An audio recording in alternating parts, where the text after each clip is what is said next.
Hello everybody, this is Simon with Let's Play Sonic Unleashed.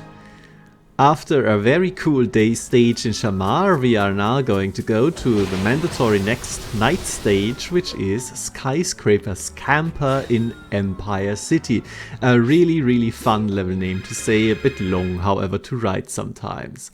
This level is a bit controversial, I'm pretty sure, because I've heard a lot of complaints about it before, and while I check my skills just to remind myself on what we even have here as the Werehog, let me just say it's like, I get it, but I'm not struggling nearly as much as you might expect me to if you have really bad memories of this level. It might just be beginner's luck, because again, I'm doing this basically blind-ish, like I've done this level once before, I'm pretty sure, and I do remember not liking it, but it went quite well, so that's just as a preface. This level is a lot of high up platforming with a whole bunch of opportunities to fall down and die, separated by a lot of combat with more or less difficult enemies. As you can see, most of the basic enemies now are the purple spiky variety and are going to be a lot more durable than the normal ones. There are a few tiny ones that you can throw at them, but even that won't deal that much damage. So in general you can expect the fights to last quite a bit, and I think this is the biggest issue of this level, is it has a lot of very slow, careful platforming. You have to do stuff like this, which like after the first one is like, I get it, right? Even though, as we're going to see a bit later on, as I make my way through the level, I don't fully get it, because moving around these poles is not what I would say fluid. But yeah, there is also a lot of segments like this, where again we have the mandatory 20-degree angle turned camera, so I have to be quite careful, but I mean it's just the start of the level, I'm not that careful about things. But that will change when you're 20 minutes in and looking at an S-rank, a potential one of course, if you don't die. And the other main gimmick of the stage are these electricity boxes here, breakers, I don't know, generators maybe, that you have to destroy so that you de-electrify some stuff, as has been tutorialized in the entrance stage. I like how that works. Here is where I start having trouble turning around the poles, like I'm pushing the button to like jump off them, just forgetting that you don't move the control stick to jump off them, you just press the jump button. This always keeps tripping me up, because I feel like I should have Sonic lean to the left here, but no, if you hit left he will just turn around the pole again. Don't push any button, then he will automatically jump to the direction he's facing. I do think it's kind of unintuitive. I don't know why it's still not in my brain, even though I've played this game quite a bit, but that's just the way it is. This segment here also I remember killing me quite a lot when I was first playing this, because I was not being careful, but also you see that Sonic is always moving a fixed distance when you press to the side, so that can very easily get you into a saw that you were not prepared for, and you would not have had an issue if his movement wasn't so weirdly staggered. Again with the weird camera here, and now we are actually introducing a turn, so that's great. Though one saving grace here is that, as you can tell, the sides of this beam are glowing blue, and that does mean that if we do fall but keep the B button pressed, we can actually latch onto it. This doesn't mean that we will die if we fall here. This won't always be the case in this level, so there is a very worthwhile distinction to make here between the two kinds of ledges, but you still have some grace here. Now I'm using the small ones as a throwing projectile, so that's nice, but I only hit the one that is not spiky, so that would die very quickly anyway. So I don't know how much that actually proves that they're still worth as a projectile. Anyway, we have a big door here, and behind the door is obviously stuff like this lever we just saw from the corner of our eye, but we can't get here. And actually the next part of the level is something that confused me quite a bit when I first played this, and it still confused me a little bit while I'm playing this right now. But now I know how the structure works. We are going to do a huge loop around the level until we get back to the other side, so that we can hit that lever. That's basically the main objective now. Before that, we have a bunch of fighting to do. This guy is shielding my throwing of the small guy, so whatever, I'm just going to use blunt force instead. And this is an example of a fight that you don't really have to do. I feel like if you speedrun this level, you can just skip most of it because you don't really have to linger here.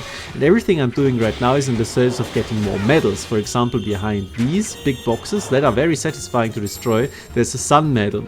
And I looked something up because I was missing at the end only 2 moon medals. One of them is if you hang down the ledge behind this planter at the back, which is very unintuitive. I don't like it. It's very similar to how in what's it called, in Chunan's second act, night act, the terrible level, you also had to hang down from every ledge just to see all of the moon medals. This is not very good. Anyway, here we are actually having a split decision. You can stay on top or you can use the platforms below. That can also serve as a saving grace if you fall off here and then quickly hang on as long as you're not in hit stun from the spikes on the side. Yes, this girder you can't hold on to. But there is no real reason to go down there. There is nothing specifically there. And if you want the record, you have to stay on top, obviously, because it's on top of the girder. This is also a bit confusing because you just have to turn around after the checkpoint. But they just put it here basically in the middle of the segment on a little side path. Again, maybe just as a little bit of a grace thing, so that if you do fall here, you don't have to do the entire balancing thing, which I appreciate. On the other hand, they just should not have any balancing because it just sucks every time you have to do it. So you win some, you lose some. But at the very least, it's not that obviously big of a problem for me. One thing that is a bit of a problem is the next jump. I am not going to fail it, I can tell you that much, but it is so close. It just feels so bad and I hate it. Alright, one other thing that is giving me a little bit of a soft position towards this level is that the camera is actually always 90 degrees behind you when you are going over these spiky girders, and it's even adjusting like so. Just have to wait a little bit to help you out with that. So they are a little bit kind to you here, even though, again, they just should not have any balancing segments because they are not fun. However, we are finally back on the other side of the door that we saw with a lever here. And I'm going to use the Earthshaker move now, which is highly effective if you catch a bunch of enemies in it, gotta say. So that's cool. We also see here a free moon medal, much less hidden than the other moon medals in this level for some reason. Sometimes they just give them to you, I guess that's fine. And now that we have destroyed all the enemies, we heard the sound effect, the door is now open, so we can loop back to the start of the level. But first, of course, we want to hit the lever, which is suspiciously already blue, but actually, come to think of it, makes sense because we're turning off something, in this case, obviously, the electric barrier. Will we get a grace camera here? Yes, we will, so that's very nice of the level. Don't startle me, Extra Life, please. Otherwise I will immediately lose you again. And we are back here with the next checkpoint, which of course is quite a bit away from the last checkpoint. There's again something, if you happen to die more often, Indestructible Hot Dog Cart, in this level, then of course you will feel the pain a lot more than what I am showing off here. So again, I fully get any complaints about the level. It's just not something that I was personally experiencing too much. Now something weird happens here. I try to, you know, B button destroy this guy here, but instead I grab him and then I try to throw him, but that doesn't work because he gets free, and I'm like, what the hell is even going on here? I'm just going to kill him immediately. I do like this movie poster here. It looks like really authentic-ish, I guess. This is like really sophisticated art on it. It's very weird. I don't know why they made this one texture, but I guess I'll take it. It's a fun detail. Now I spotted these ledges up here, which are crumbling again, but you can quickly get them. Now we have to destroy the nice movie poster, for which they even have a damage state, which you are usually only going to see for like 1/3 of a second. So that's really, really cool. There's a lot of effort put into here. I don't quite know why I didn't hit through the shield the first time. I think it was just like maximum range, but the second time, no problem. So, We can now finally get back on course. Again, another corner that on a replay I won't have to visit, so that's going to make things a lot easier when I'm going to try for the S rank. And we are now doing this kind of platforming again, have I finally figured it out. You go down by pushing down, you push to the side, and then you just hit the button. Yes, excellent. Indestructible? No, just weird hitboxes around the corner. And we swing here with the one that we had to activate with the lever. Again, if you just quick stun the enemies or something with just a quick hit, then you can hit the lever without killing all of the enemies. You miss out on points, but I think you might gain a time bonus, I don't know. This guy is really dangerous because he can very easily punt you off the side, and this is something which I'm trying desperately to avoid. Here I'm waiting to see if he does a shockwave. He does not, then I get up, and then here he does hit me again with the jump up. Don't hit the button too quickly. If I had mashed the button immediately as I saw the prompt, I would have definitely gotten eaten off the edge by the shockwave, and we don't want that. Because this is painful to die here for the rank. Of course, you just got a checkpoint, so it's not that bad, but it's still never fun to die from something like this, where you feel like you don't have any control over it. But otherwise, if you do, make sure that you don't get up too quickly. This won't be a big issue. But this is exactly what I was alluding to in the last night video we did, where you can very easily get yourself double knocked in one direction. That is, of course, extremely lethal on platforms like this. So there is a damage up here, worthwhile for the next time. Hopefully we won't need a next time, that is foreshadowing, we will. And I'm going to jump down here awkwardly and drop this. That's something that always happens. It's a little bit annoying, don't like it that much, but that's just the way it is. We go over here, and now I spot the extra life in the cage, and I'm thinking, oh, this platform goes up quite high, so I could just jump in the cage, right? No, there is an invisible wall over there, because otherwise it would be a sequence break, and we can't have that in our video games, right? I'm a bit annoyed about that, because I feel like this should have absolutely been possible, and it looks like it was possible, but well, the game just thought otherwise. I just have to accept that reality, but yeah, don't like it. Anyway, this is how you completely easily do this guy here. You pick up the extra damage, which we have figured out the last time we were on here where it was, and then you can very easily destroy him and even jump over the shockwave attack if you can see it coming. So with a little bit of care and preparation, not a big deal. Now let's re-get all of the experience. That's like 4 full bars at once, very nice. Re-fall down here, can't do much about that. You will drop it again, pick it up again, and we are back on track after activating the platform.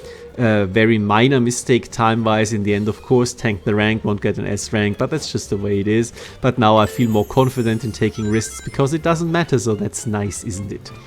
And I will keep looking around ledges. I will not again find every single moon medal because I've already missed one.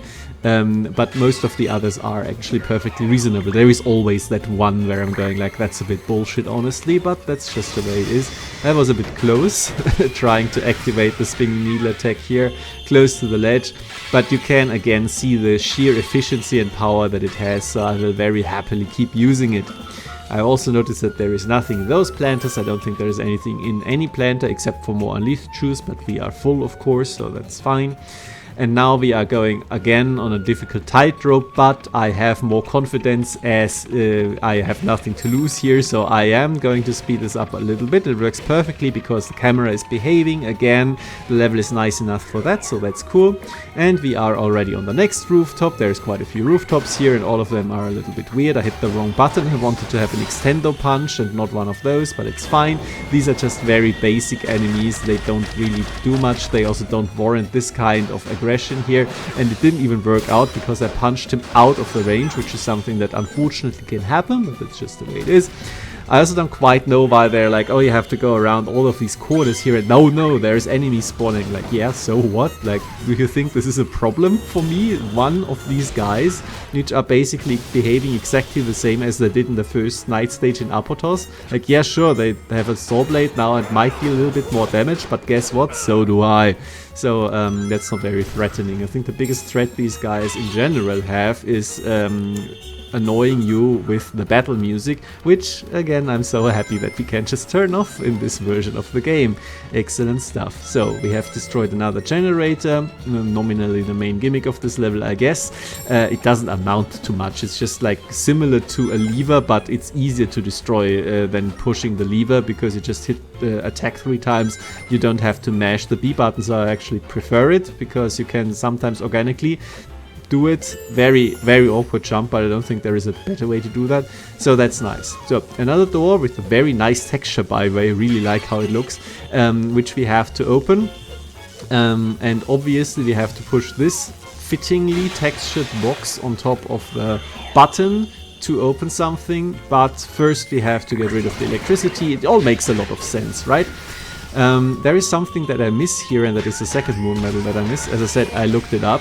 If we go up here, maybe the camera will help me. Yep, top left, you saw that ledge. Well, I didn't when I was playing this. That's actually a nice puzzle. I do like this one here. It does it does help you to pay a little bit attention. I don't know why this guy shrunk. Whenever they do this spinning attack, yep, you will see it again, he's shrinking down, and then he's inflating himself again. I guess that's a comedy routine in some way. It's very weird. And again, I'm picking up without doing the finisher instead, but that's fine. I just threw him against the wall this time, and that's it.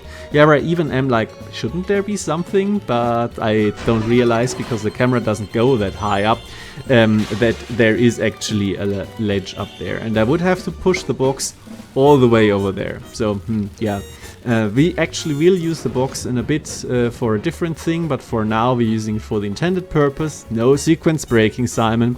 To open this room here, get access to this lever, and we have to do that, all of that, the entire rigmarole, just to extend this one thing over there. And now another downfall here. I wonder how to get into this cage. Well, you can hang here, and you see the ledge to the left, so I'm like, can I jump over there? Like so? You should, right? But well, you can't. I mean, maybe you can with a running start, but not like this. Now I have to do all of this shit again. That's fun. And this is how you actually do this, by the way. You have to go over here, and then you can just sidle over, no jumping needed. It's very easy, actually. I should not have been impatient. I'm actually getting an A rank, so maybe this mistake here cost me the S rank. It's quite possible, because that was 40,000 points from the big guy that I just lost. Annoying. Just testing something here. What happens if you push the box in the electricity? Oh, you can't. It's solid power current. Yeah, weird. Anyway, I noticed this ledge while I'm doing that, so that's fun, and I'm getting a not as hidden moon medal. Then I realized something else. There was a floating sun medal here, but you can't really do a running double jump off the ledge, so after I take care of these guys here, I'm actually going to take the box and move it all the way back there to get the sun medal, but as I said, I should have moved it even further to the right, which is honestly a little bit annoying, to get to the ledge on top where there is a moon medal that I missed, but that's something for a future video. And for now, this one here shall suffice. Get up here. Yep, get the sun medal, and now we push the box all the way back, but I'm sparing you this because it is very boring and there is tables in the way and I have to destroy all of them first. So we have opened the room again, we are activating the lever, it turns blue, it opens this one here, and we can finally progress with the level. I bet that there is a speedrun tactic to not have to do this, because you can extend your jumps in unintended ways by doing aerial combos. Like 99% sure that you don't have to do that if you're speedrunning this level. Plenty of stuff like that. Anyway, now that we have this, hop on over like so. I mean, it is obviously designed to be quite tight and not doable with a normal jump, but well, speedrunners don't do normal jumps. Why did I miss him there? Very weird, but okay. So it's another big guy on an open rooftop, which can easily get you killed, but I have still unleashed shoes left, and his AI doesn't quite know what to do. I got hit with a backhand somehow, even though he was clearly not looking at me. These are very hard to see coming, in my opinion. I don't like it, but I mean, it doesn't really matter if you get hit. It's not like that tanks your rank, so it's fine. I get another whole bunch of crystals immediately deposited in my pocket. In case you didn't notice, we are now at 28 bars of level up, and here is nothing else. The end of the level is actually in sight, a little bit anticlimactic because I just took care of this guy so quickly, but that's just the way it is. If you know what you're doing, these are not that big of a challenge in the end. Is something up here in this very nice set piece? No, but behind the goal there is still something. I really do like this fountain in general. The whole aesthetic of this level, absolutely amazing. The music fits as well. It's too bad that the gameplay is mostly just slow balancing and very, very frightening moments where you can easily fall down. Now, let's put a few more points in combat, because it is still pretty damn cheap compared to, for example, strength. It only costs 5 bars and we have plenty. Still only costs 5 bars. We're gonna take a look at those skills later on. And now we finally have an upgrade. Now it costs 10 bars. So we are, I feel like, at a point now where the game is like, okay, you have finally invested enough in combat. Everything else above now is a bit of a bonus, or rather something that you specifically have to work for, like this escalation. This is how I interpret it. But again, that's something that we're going to take a look at in the next extended Werehog stage, which is probably going to have a lot of combat for all of our new toys. And for now, thank you very much for your attention.